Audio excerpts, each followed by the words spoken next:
Hello everyone, welcome back to my new mini blog. তো এই যে আজকে চলে আসলাম ম্যাগির ভিডিও নিয়ে। তো তোমরা কে কে ম্যাগি খেতে ভালোবাসো আমাকে কিন্তু কমেন্টে নিশ্চয় জানাবে।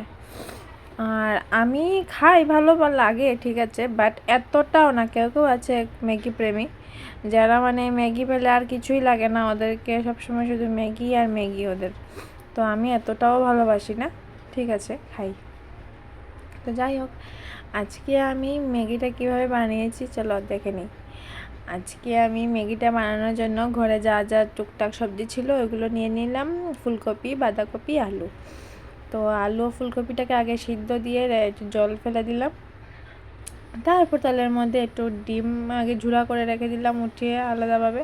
ওই তেলে একটু কী বলে রসুন কুচি, পেঁয়াজ কুচি দিয়ে ওই সবজিগুলো এক এক করে সব ছেড়ে একটু নাড়াচাড়া করে ভেজে তারপর সিদ্ধ করে রাখা যে ম্যাগিটা ছিল আগের থেকে ওইটা ছেড়ে দিলাম।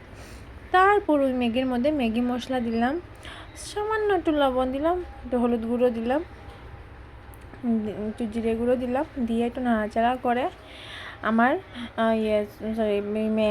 যে আগে থেকে ঝুড়া করে রাখা ডিমগুলো ছিল ওইগুলো দিয়ে দিলাম। তারপর একটু নাড়াচাড়া করে আমার মামামের জন্য আমি তুলে রেখে দিয়েছিলাম ঝাল ছাড়া।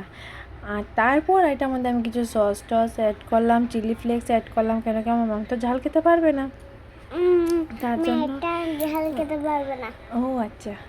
তো হ্যাঁ, তো এই যে ওর জন্য ঝাল ছাড়া আমাদের জন্য ঝাল দিয়ে ম্যাগি রেডি করলাম। তো কেমন লাগলো তোমাদের আমার এই ম্যাগির ভিডিওটা নিশ্চয়ই কমেন্টে জানাবে।